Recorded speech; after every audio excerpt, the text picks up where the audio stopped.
I look like I'm about to knit your grandmother's cat's sweater. It is a sweater weather. Because whether you wear a sweater, you'll still never make her sweat.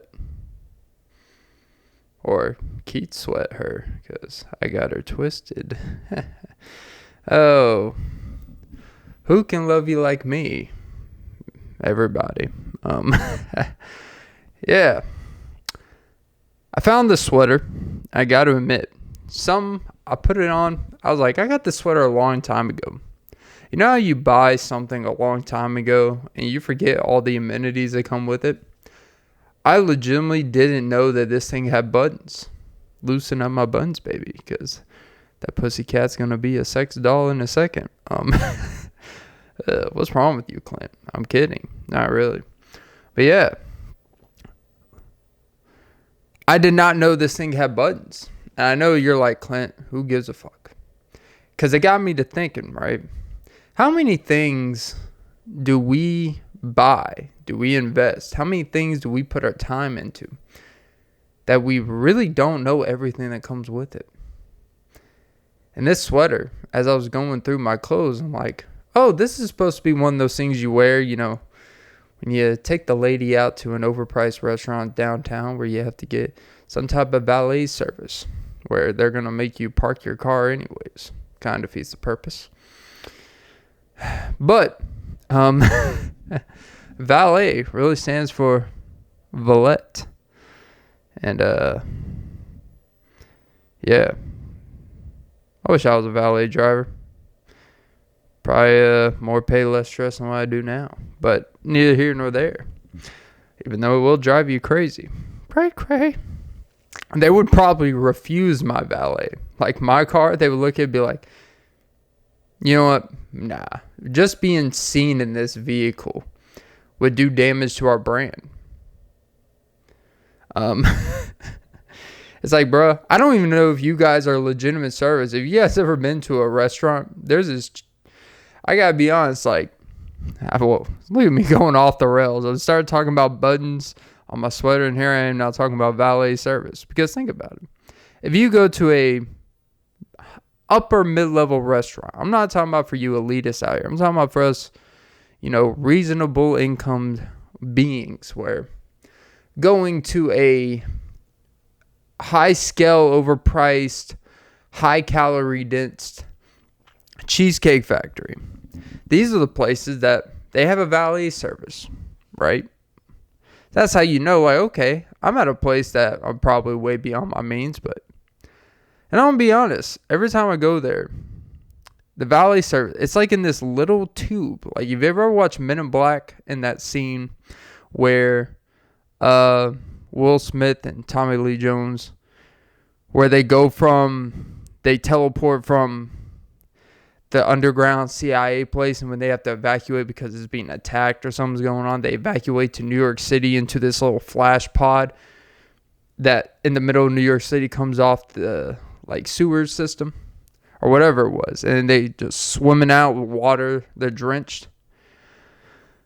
That's what these valet offices look like. It's this little thing, and imagine this little thing has probably 50 keys in it of people they have to keep track of. And there's no labeling of the brand, of the company. It's just people that are dressed up that look like they do valet. For all we know, this is just some random couple people that are going up there charging for valet service. I'm sure there's a way to find out credibility. But this is how you know I don't do these services, because, I'm already paying $40 a person, But, yeah. It just goes to show how much we don't really question or pay attention. Like, I bought this sweater. I remember, probably a year and a half ago. I bought it in case, hey, in case me and the lady go to a nice restaurant. I have not worn this one fucking time. I think I washed it once. I've washed it more than I wore it. And yeah, here I am wearing it. And I realized, wow, I make a lot of questionable fashion choices. I could be a fashionable icon. But not in the cute way. In the type of way where it's like, this fucking guy. But fashion's a funny thing. I don't know if I lack it or if I actually go out of my way to not try, because it's almost like cool to not try. It's almost like if you don't have any interest in it, then no one can criticize what you really wear because you don't care, right? I wonder, do I actually, I think a lot of people could relate do we purposely, especially as guys, go out of our way to put as little effort to not care so much? Because if we were to actually try, to be like, hey, your socks don't match. But like, yeah, they're the same color socks. Like, yeah, but one's dirty. It's like, uh-oh. Do you do laundry? Yes. Just don't know how to properly use bleach and stain removers. Which, as a young man out there, I know why you need the stain removers. Never was a big fan of the band. I don't know why. I guess it has been a while. He kind of looks like the lead singer of Disturbed. Kind of like my mind. Oh, wow. I am down with the sickness. Cough, cough. But yeah, I guess my whole point of all that is sometimes you dig for gold and you find gold digging clothes that will attract financially swarm bees of the ladies. Because I don't know, like, playing the hypothetical game. If I was a man out there trying to attract a woman, which is probably one of the least things you should do to actually attract a woman, is actually try to attract a woman.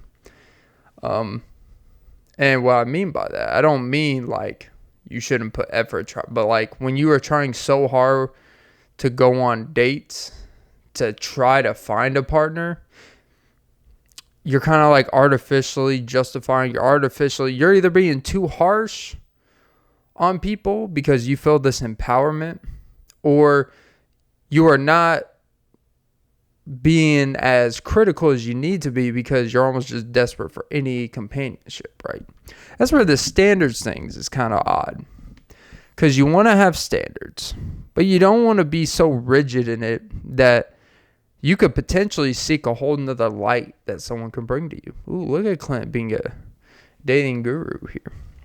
I think sometimes we have these rigid expectations, right? I've never understood when people are like, I'll say as a guy, like, I've never understood when the guy's like, she's got to be in between 5 foot, 5'3". She's got to be in between this weight range. I mean, I understand having a body type, but, if a girl's 5'5" and she has all these characteristics, like, you're 5'10". It's not going to be that big of a deal. Like, it's like, oh, she's got to have a fantastic smile. It's like, she can have a good smile. Doesn't have to be the greatest smile, as long as she's smiling for the right reasons. Because, like, oh, damn, this picture of her in college, I love it. It's like, oh, who's that guy in the background? Oh, why is she arched over like that? Well, that's when the arch card was at its finest. And when McDonald's tasted good. And he took her to the play place, all right. She's grimacing, all right. Oh, he's hamburgling those buns. And he didn't have to pay extra for the cheese. She probably comped the meal because she was an employee there. All right. What the fuck is wrong with me? Anyways, it is crazy how McDonald's used to have these play places with these shoe compartments where we actually have kids take their shoes off. I think nowadays it's like, no, keep everything on. Like, keep it all on. Actually, that reminds me. There was actually, not to go back in time, but I remember my first job at the Arches. And this actually did happen. Now, I cannot confirm what they did in the play place. But these two grown adults, man and woman, they look like they were a little, inebriated. And I don't just mean by something by a nearby liquor store. Probably something you get inside the liquor store, on the low. Or right outside. Which is weird, because earlier I went to get some cat litter. I know, completely off the rails here. And there was this table of two kids. I did not, go over there to see. It was literally right in front of a liquor store. They had a table. And they had flyers. And I'm like, out of all the places, who had their kids set up a table trying to sell flyers or advertise something in front of a liquor store? Unless they were protesting the liquor stores, Which is like, hey, how about you have a few sips before you start protesting? Hey, some things, it's good that your dad takes a couple sips a night, all right? Because if he did it, maybe his dad owns the liquor store. Maybe they're going to have a lifetime debt. That's weird. If you're an owner of a liquor store and you have kids, that's a weird moral dilemma. I'm pretty sure most owners of liquor stores probably don't drink at all, or very rarely. Because I think if you're like the owner of a liquor store and see the customers, you see the people that come in there. Now, most people are just normal, everyday people. They may come every couple weeks, get some beer, maybe get some wine, get, some. But the ones where it's like, damn, I've seen you a lot the past couple months. Your face is kind of swelling up. Looking a little rough there. It's not more like you don't want to be the guy that be like, hey, we got a business to run, but I care about your well-being, even though I don't know you. You okay? And they're like, just sell me the fucking shit, They're like, all right.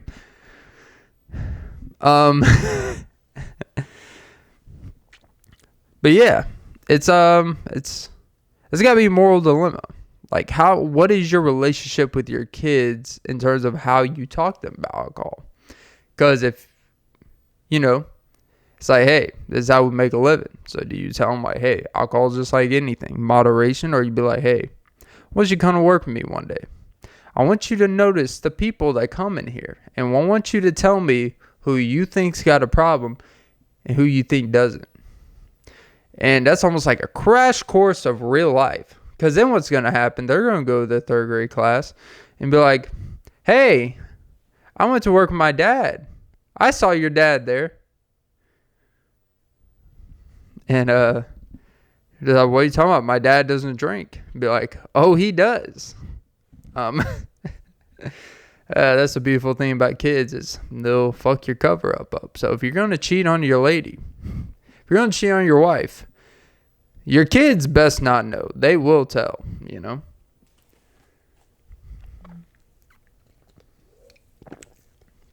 But son, I want you to be a very honest man. You see something wrong, I want you to speak up. Except if you see me, hey, I love you, Trust me. You tell this, your whole world's coming crashing down. You're only going to see me once every other week. I'm going to be a miserable person to be around. Might, lose hope in life. And then, next thing you know, there'll be no more me in your life.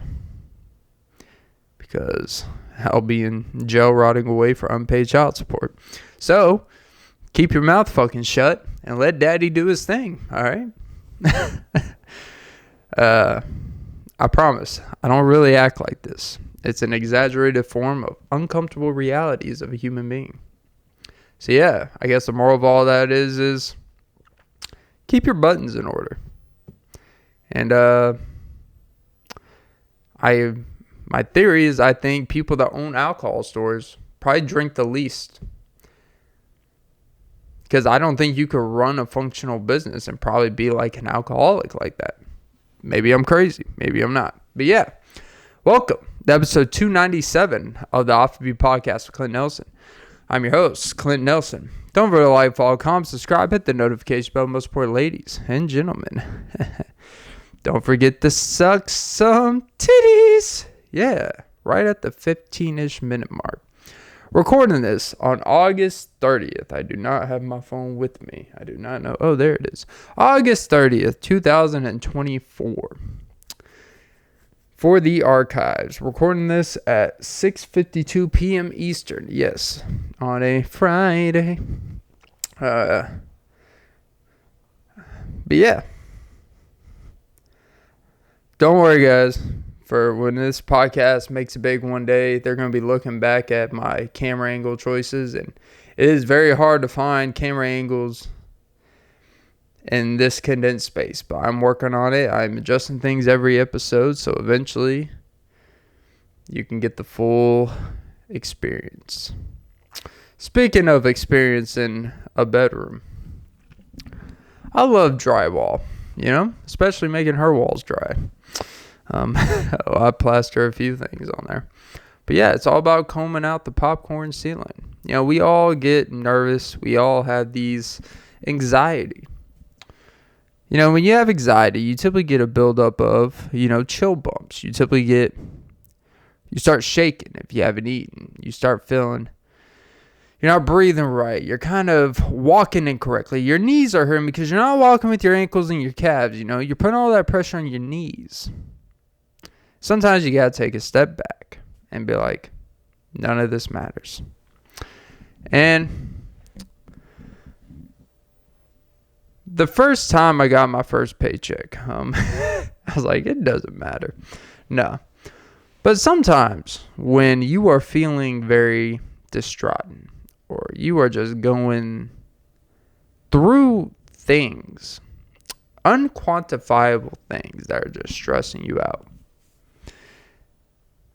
anxiety can be a good thing, believe it or not. Because anxiety, in my opinion, like anything, if used incorrectly, could be a very scary. It could be very like you're out of control of something. You're feeling a lot of worry.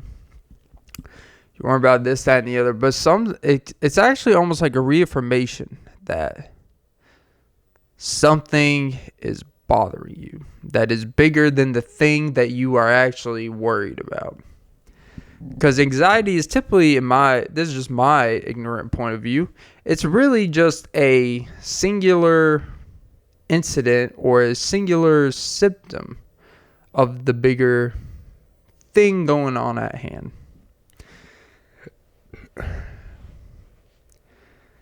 So, when I came home the other night, this lovely kitty, and for the audio, I am holding a fake orange cat that when I came home, opened the door, all I hear is, Rah. Don't ask how this random mechanical cat came in here, alright?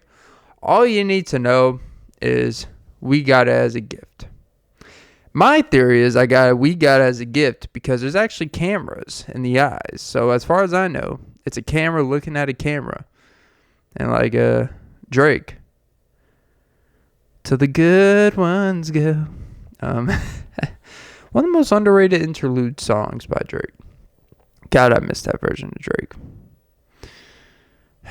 Sorry, having a moment. If I could have this moment for life, oh, Nikki, you have a lot of things for life. Yeah. It is Pink Friday. Oh, that's what guys call when they get their Friday fix with the lady. Pink Friday. Or the pink sauce lady. I'm sorry. But yeah, anyways, I opened the door. You got mad. This is 1 or 2 a.m. And I just hear this. And I'm like, that doesn't sound like my actual cat. That doesn't sound like a human being. Lady was asleep. I open. And I turn on the light. And I literally just see this little fucker standing right here staring at the door. And I immediately knew it was not a real cat. Right? That's the thing. I immediately knew it wasn't real. Because I refuse to believe anything is real. I'm a cynical person. It could have been a live cat. And I would have still, like, for a couple hours, been like, you're not real. It could have hissed at me, bit me. This is some AI cat, right? And something about something about like I just felt uncomfortable. And I know it's not real. And this fake cat, is really a symbolism. I'll put it together. This fake cat is literally, you have those moments where it just hits you like postpartum depression. And you just hit that gland. You finally hit the outer glands. It is dried up. There is no amount of stimulation you could cause for any moisture. And the anxiety hit me. It hit me like, I don't know what a comparison to put. So I'm just going to act like I said a meaningful comparison. The discomfort made me realize that anxiety is really just this cat. It's not real. Anxiety is all about what we internally have processed and created as something. It matters to us for what we're stressing and worried about, because not doing it will fuck up with our intricate system, maybe your dopamine, maybe certain things where we just don't feel as smooth. We don't feel as productive. We don't feel like we are doing what we need to do, and that brings anxiety. Because at the end of the day, most people on a small, medium, big scale, whether it's stuff that's monetarily going to be beneficial or it's just going to make you feel good for the next few hours, just doing what you need to do, that anxiety, it was just a discomfort, like another thing I have to just hear today, And I know it's a fake cat, but for some reason I sit down and I'm like, I still feel uncomfortable. This thing's staring at me. And this cat was a reflection of anxiety, of things I felt, of tasks I didn't do the previous day or two, right? This unfulfillment. This cat is just a depressant. It's just unfulfillment, And that's all anxiety is. It is a form of being unfulfilled. Sorry to take us off the rails there. But, I am just here to remind everyone that didn't ask that anxiety is a figment of your imagination. It is not real. Yes, people have anxiety attacks. Yes, people stress. But anxiety, because you can have the same incident happen 2 weeks in a row, but how you process it can change all of that. And I chose to embrace my anxiety by petting a fake cat like it's real, because the real cat doesn't trust me enough to sit in my lap. So I put this fake cat in place to, ooh, God, that ear is just full of plastic. Pretty sure my finger's going to smell really bad now. God, this cat needs a shower. Looks like it. Feels like it. Feels drier than my oily hair. I guess that's not what the ladies mean when they say oil me up, and you just grab the oil from your hair. Like, don't worry, baby. Just for you. But yeah. That's all. Cats. Anxiety. I'm going to put this down because I'm starting to feel a little woohoo. But yeah. Today's drink is sour green apple Warhead Ghost. Please don't ghost me. It'll be costly to the pod. Be quiet, I'm doing the most to brothers. I forgot the rest. Be quiet, I'm doing the toast. To out here talking, you be doing the most. Be quiet, I'm doing the toes. I swear y'all be doing the most. Yeah.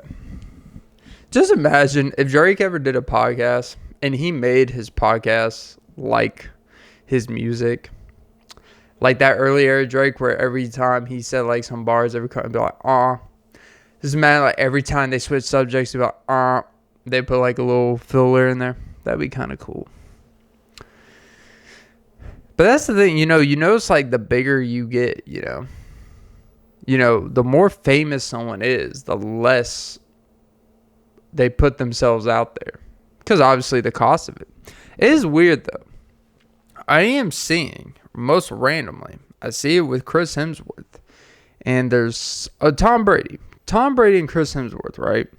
They both have like legitimate official YouTube channels now. And Cristiano Ronaldo, who like got 44 million subscribers or some crazy ass shit in like literally a week and a half.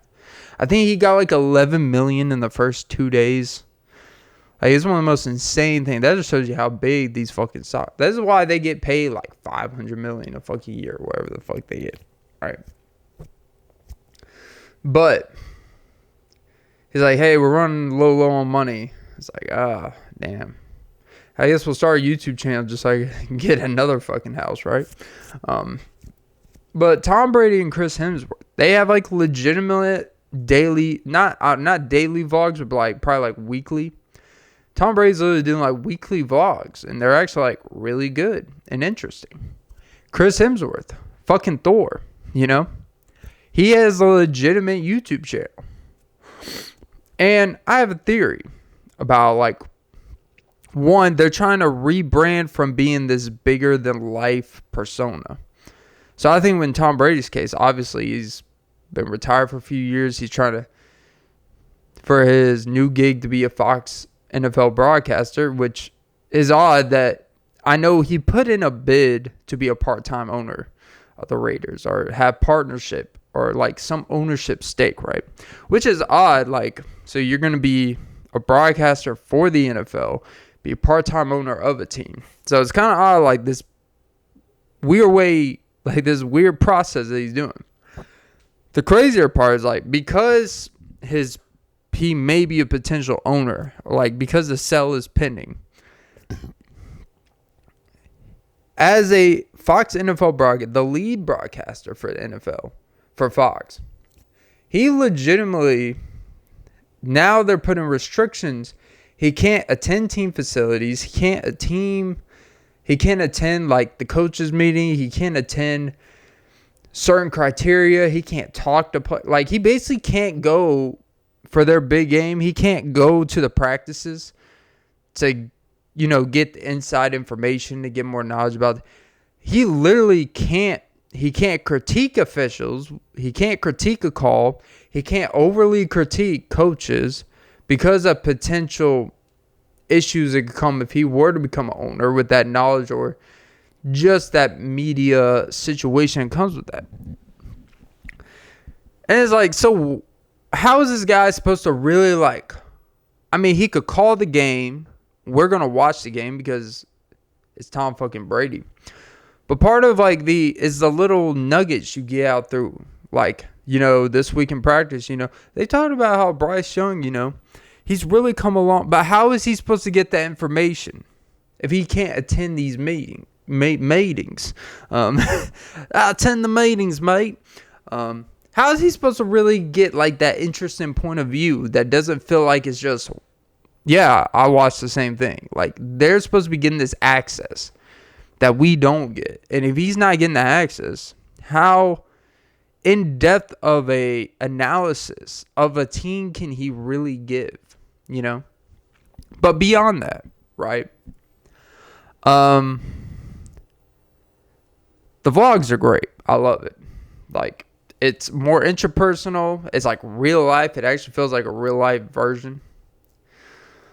And, there's a thing. He's trying to just do normal things and keep it within his interests. And I think it's cool. It's to invest in the personality so we watch the games and all that stuff, whatever. Now, Chris Hemsworth, it's kind of simple. He just random shit. I didn't watch the video, but earlier today he posted a video of drumming in front of 70,000 people for Ed Sheeran concert.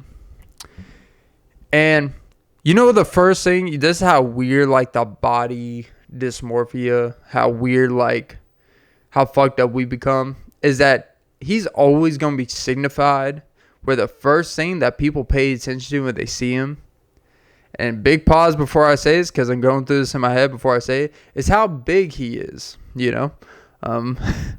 That's how fucked up. Like, we know, like, there's some CGI enhancement effects to being Thor. But it's weird how, like, when you become, like, the standard for at least, like, television, the body, like, what everyone, when people say, what type of body? Oh, I want, like, the Thor body. I want, you know, this. Like, most people don't really want, like, the bodybuilder body. They want, like, that, you know, the Thor, where it's, like, athletic, strong, so big. Like, it's like, that's like what a man, like, ideally would look like, you know. But now, because he doesn't have to train for Thor, he doesn't have to take a little you know, to maintain, he's like, you know, he's down to like a more normal size for him. And the first thing came to mind is like, man, he's really off season, you know. And I know when I click on the video, a lot of the comments are going to be like, oh, when you hop off the juice, you know, and all this, is like, he's still in great fucking shape. Just has a normal, strong body now.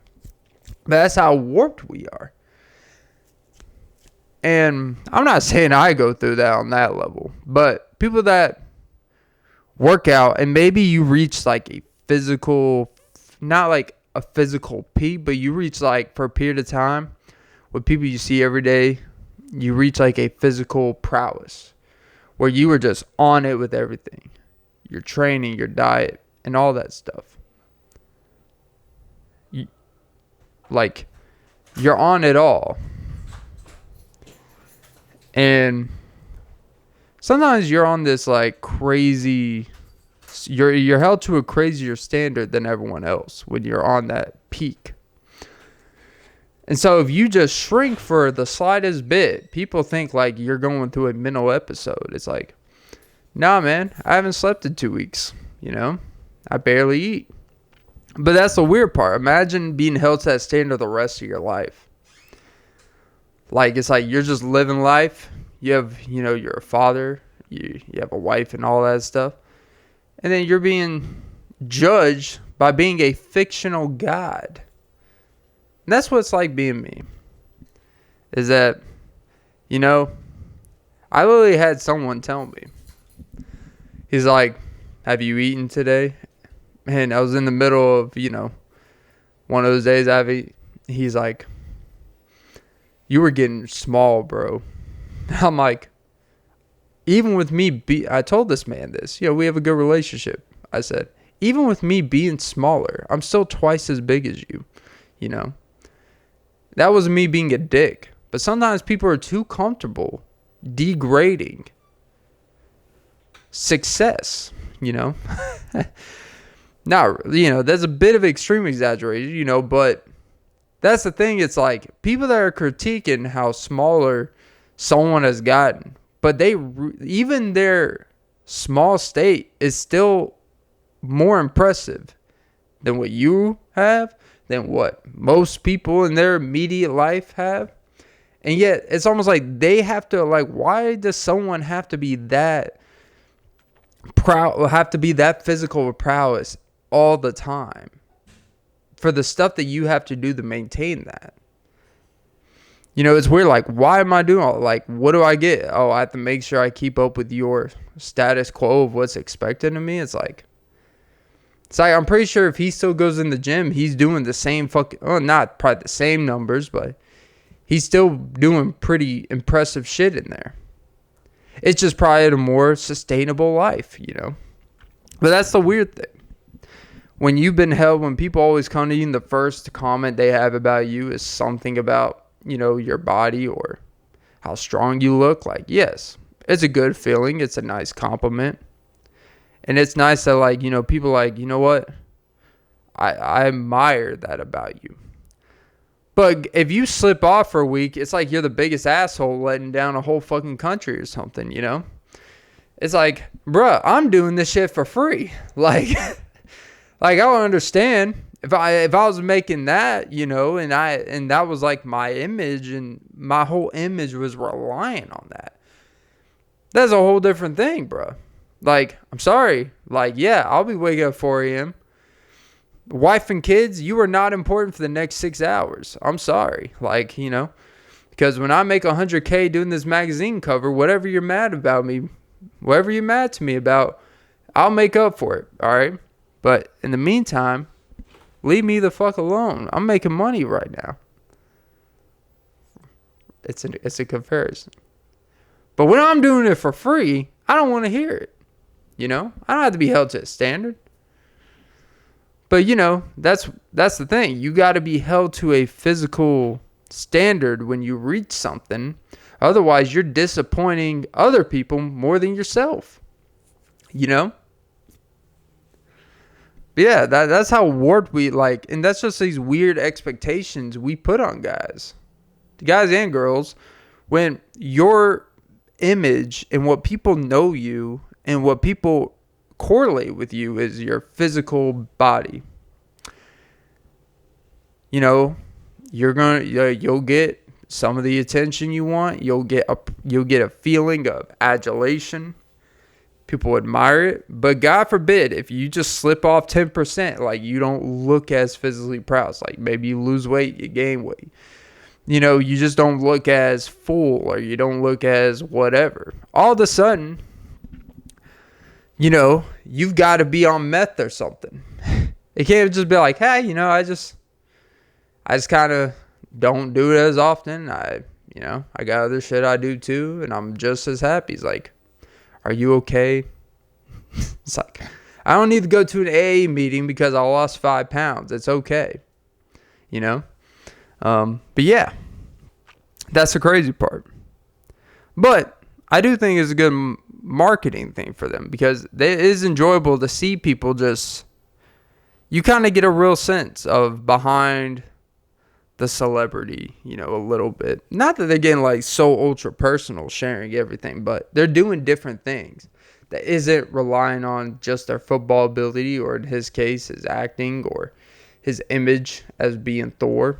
Like, there is something to just like having something where people correlate you with more as a person than a character of some sort. So yeah.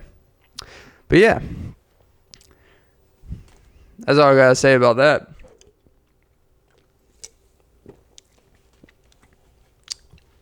But yeah, they call me Dame Dollar because damn, I need $1.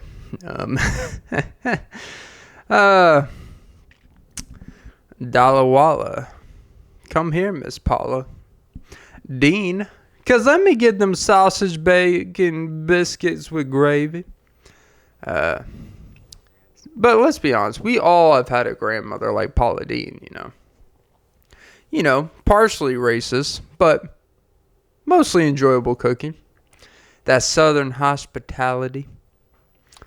I'm just kidding. They're not all hospital. Well, Yeah. But yeah, Paula Dean, kind of a lost figure. Did she pass away? I don't think so. I feel like she's one of the, it's crazy when you find it. You know what's the craziest part? Like, time goes by so fast, and our warped sense of time. Like, recently found out it was a 4-year anniversary of Chadwick Boseman dying. It literally feels like it was maybe 2 years ago.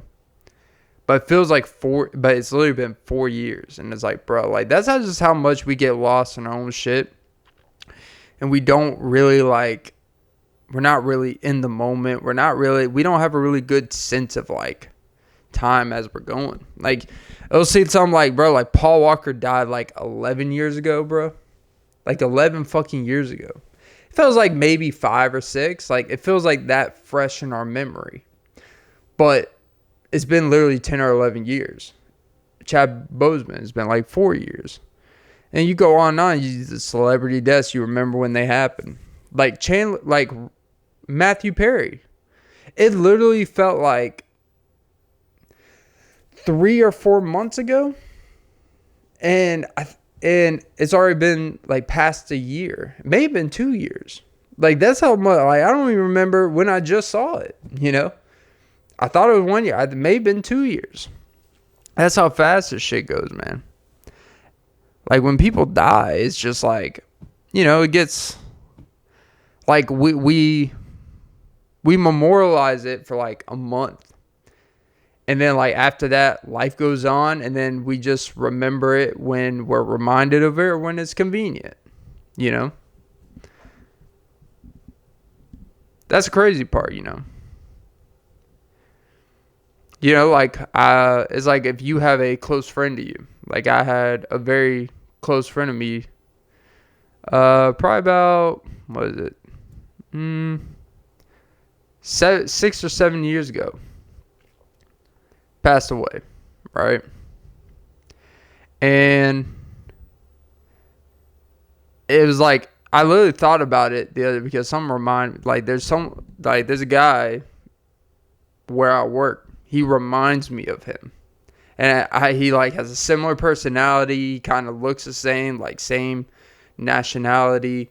He has the same, like the way he talks, his enthusiasm, the way he like gravitates and gets people together, makes you feel good and stuff like that. Like hard worker, similar jobs they even work. Like it's crazy. And like talking to this person made me think of this person. And I was like looking through some things, and I saw a picture of me and this person. And it was a picture from like 8 years ago. And I remember exactly where we were taking that photo. And I remember a year later, like, he passed away. But like in my mind, it feels like 4 years ago, but it's really like 7. And I think it really is like the older you get, you really just like when they say life goes by fast, it's not the in the moment it goes by fast, but your memory of things becomes more and more distant even the closer they are.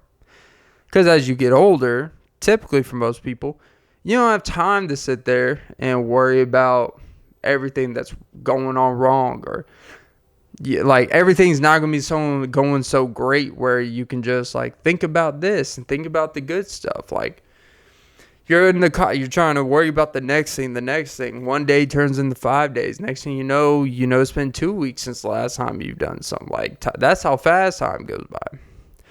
And how I know this is it's crazy. Like I typically go by like the first of the month, because that is when, they like to rob me, this apartment.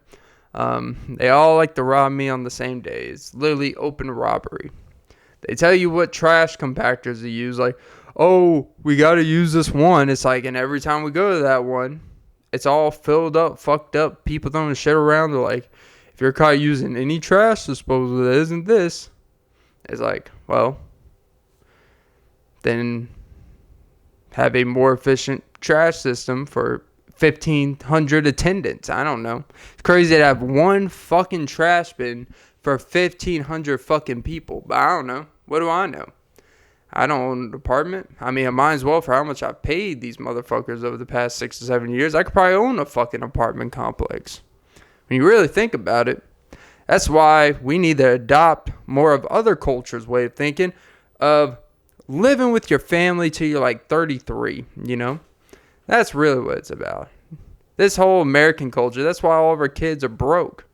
We're like, nah, you need to go out there and fuck your life up like I did. And you create a simple cycle of just everyone struggling for generations and generations. But nah, we need to be like these, need to be like the Jewish, the Jews. I hate that term Jews. It sounds like a slur, but it's not a slur. You're just saying a group of people. But no one has ever said Jews and then said something nice about them after. So the Jews, they keep all their way of thinking is like, we're going to build our own communities.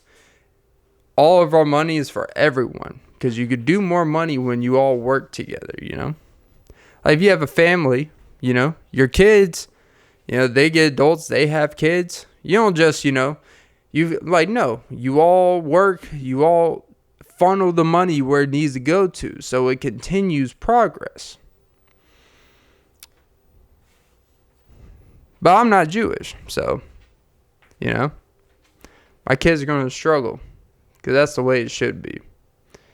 You know? Struggle, you know, as my mom would say, struggle until you can afford the snuggles. That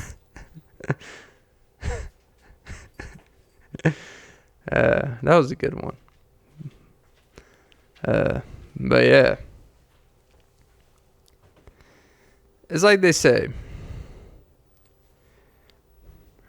for every rat in the race, there's a race full of separate rats trying to cheat in the marathon race. Like those people that finish 4th place and then they find out they rode a bus for half the marathon. That's what being in a community is really like, you know. Not these I did it myself Americanized ways that we've made it, where apparently it's more pride to do everything by yourself just to have nothing in return. Like the whole point of family and community is not to just be these isolated beings. It really is supposed to be to, quote unquote, I'm going to put you on game, you know? It's knowledge. It's knowledge to keep you at a good place, and you got to enhance. But sometimes you're starting so low on the totem pole, you become survivalist. And when you're in survivalist mode, you do irrational things. When you do irrational things, you know, you knock up someone you shouldn't, you know. And then now you're caught in the system of survivalist. And you're just surviving your whole life. And you're just expected to not have resentment towards maybe your family, or resentment towards kind of this articulate system, because the pressure of you not doing, quote unquote, your part in society is a crazy thing within itself. But like if someone's unemployed, right, the first notion is, oh, they're bums, they're not doing their part in society. It's like, or maybe they've, quote unquote, done their part for 20 years and there's been nothing to show for it for them. But the pressure of being perceived as something is very powerful. You know, there's perception, there's reality, there's cats running and big stepping. Yeah,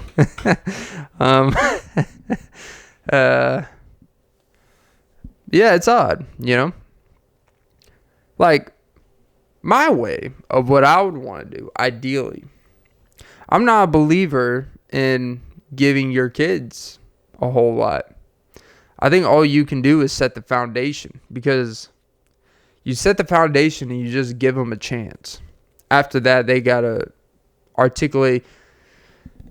And I think it goes to like the Lil Yachty, because what happens is you get this Lil Yachty situation with his co-host, where you have people that keep score. And it's crazy to think that people are on Lil Yachty's side about this.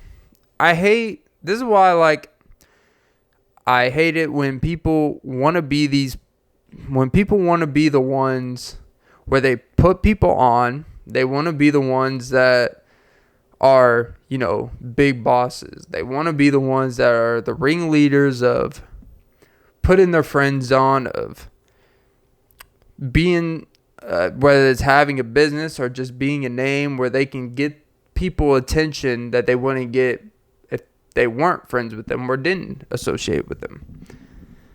And a lot of these people, they genuinely may want, because they want good for their friends, but then what happens is, in true moments of distress, or in true moments where maybe they get too big for their britches, and they always feel like they have that power over them, that without me, you wouldn't have this job. Without me, you wouldn't be here. It's like, first of all, the only person I wouldn't be here without is my mom. Because she's the one that suffered through, 5 hours of labor, or whatever women do for this stuff nowadays. It seems like labor is it's always like, there's no normal amount anymore. They either pop these babies out in a minute, or it's like these, I was in labor for 19 hours. It's like, can we figure out a middle ground here? But anyways, this whole like a grown man is going to tell me without me there would be no you here is like, yeah, you're right, because I may have gotten a better opportunity. You ever thought about that? It's always without me, what would your life be like? It's like, I don't know. But don't sit here and say you're going to do something nice for someone and be like, oh no, this is all for everyone. Yes, you're going to have very honest conversations that may be a little uncomfortable. But there's a way to go about that where it's like, don't be that person that you want to put people on. And then when you put people on, then over time, that person should always appreciate the opportunity. But at the same time, the whole point of putting people on is so they can finally do their own. They're the type of person that, as long as you're benefiting them when they put you on, then it's okay. But the second, maybe it's like, I'm going to start doing my own thing. I want to show I could do. It's like, oh, so you're just going to betray me like that. It's like, why do you want me to work for you forever?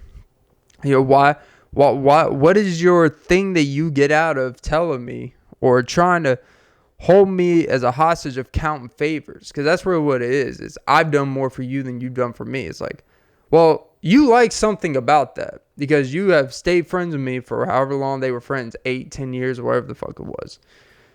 It's like, if you stay friends with me for that long, and this is what you truly feel about me, then that means you like to only be friends with people that you feel you can control or hold something against them. Because that's the only way you feel value of yourself.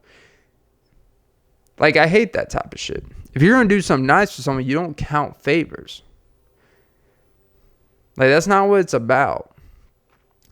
This is why people, especially over time, become more resistant asking for help because of people like Lil Yachty and that attitude.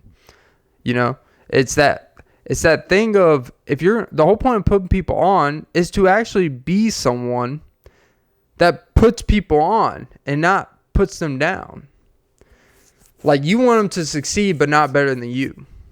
Like, your whole job, if you're going to be a protege or a boss, you should be such a good boss or protege that the people you train or the people that are under your tutelage do better in the process than you did because of your knowledge and because of what your experiences were.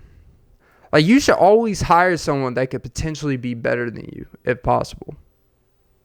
Like, that's really like, and I hate this culture we have of, it's always get someone good, but someone that's not going to take your job. Is like, no, you should hire someone because that's a credit to you that you seek out that type of talent. That's a credit to you that it's like, hey, because if you train people to if you hire people that you're going to be around people that are better than you, you're going to become better.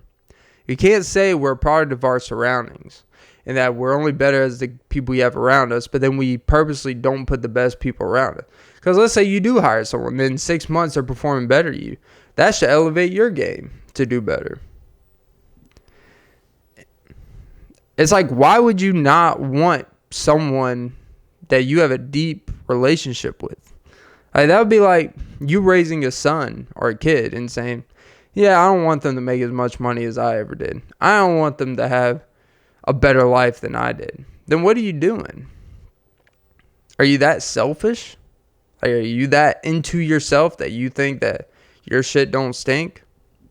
I don't know. I think this whole situation just puts a light on the fact that people like Lil Yachty, for example, they're in the business of counting favors and not actually elevating or actually putting people on. And it's not your job to put people on. But if you are going to do that and feel like you're this boss man, you're this man in charge, you do it. And then, like, hey, you know what? I did my part. And then now they do their own thing. It should be a rewarding thing when people start becoming successful because of the situation you put them in. And you don't make them feel like shit for it. I don't know. Something about that just turns me off. I hate that shit. But yeah. I'll just stop because I feel like I'm going to go on and I can really keep going on that. But nothing personal against Lil Yachty. It's just that type of behavior. But yeah, that was episode 297 of Offbeat Podcast with Clint Nelson. I'm your host, Clint Nelson. Don't forget to like, follow, comment, subscribe, hit the notification bell. Most important, ladies and gentlemen, don't forget to suck some titties. Yeah. Have a great day, morning, night, evening, or whatever side of the hemisphere you're on. Maybe 1 a.m. and it's light outside, and maybe 1 a.m. and it's still light outside, because the outside is however you decide to look on it on the inside. And that is maybe the most sus gayest thing I've ever said, but have a great day and night. Meep, meep.